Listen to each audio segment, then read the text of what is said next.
जननायक कर्पूरी ठाकुर जी को भारत रत्न देने का निर्णय सरकार ने लिया है। क्या कुछ इस वक्त रविशंकर प्रसाद जी कहना चाहते हैं, उनसे भी बात करते हैं। सर, बहुत बड़ा फैसला लिया गया है, सभी जगहों से प्रतिक्रिया आ रही है, आप क्या कुछ कहना चाहते हैं?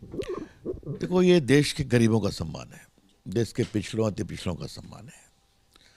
बहुत ही गरीब बार्बर कम्युनिटी में पैदा हुए थे,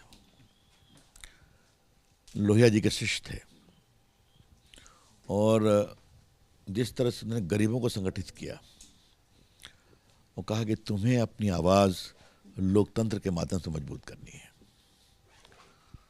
और उनकी ईमानदारी तो ऐसी थी कि क्या बोलें। फूस की झोपड़ी में पत्नी रहती थी, फूंक कर भोजन बनाया करती थी। कर्पूरी जी देश के उच्चतम स्थान पर पहुंचते,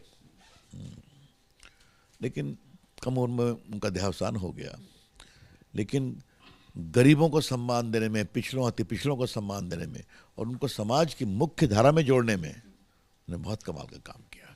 आप अपने छात्र जीवन के बारे में भी बता रहे थे, कैसे आप उनको सुना करते थे, उनसे आप इंस्पायर हुआ करते थे। क्या कुछ आप उस समय अपने जीवन पर कहीं ना कहीं अडॉप्ट करते थे या क्या कुछ उनसे लेते थे? विद्यार्थी परिषद में हम लोग काम करते थे, तो कई कार्यक्रम में गरीबों के एम्पावरमेंट में उनको सुनने समझने का सौभाग्य मिला। मैं आपसे इतना ही कहूँगा, कर्पूरी जी ऐसे सोच का व्यक्ति वो समाज के आगे देखते थे कि समाज कहाँ जाने वाला है ना।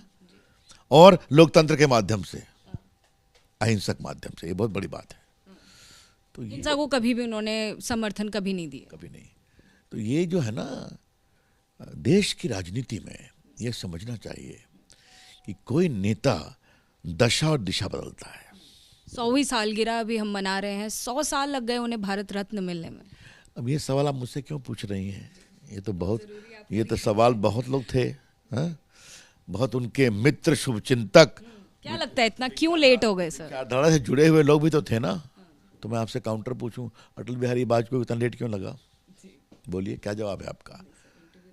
नहीं, इंटरव्यू नहीं है, ये इस देश की सोच रही। अब आपने पूछा है तो मैं एक सवाल पूछूं कि सरदार पटेल मरे 1950 में, उनको मिला भारत रत्न 1991 में। कौन थे प्रधानमंत्री? नरसिंह राव।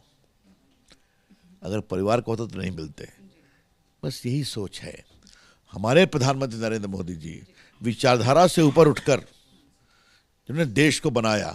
आप देखिए, शरद पवार को मिला पद्म विभूषण, बाकी लोगों को मिला।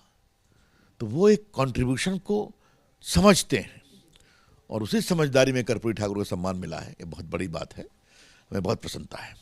बहुत शुक्रिया बात करने के लिए। तो देखिए, रविशंकर प्रसाद जी बहुत खुश हैं ऐसे मौके पर। जैसे देश में तमाम नेताओं की प्रतिक्रिया आ रही है, सभी की प्रसन्नता देखने को मिल रही है। साथ ही रविशंकर प्रसाद जी ने एक्सक्लूसिवली बात करी एबीपी न्यूज़ से। Ajatika Singh, ABP news, Delhi.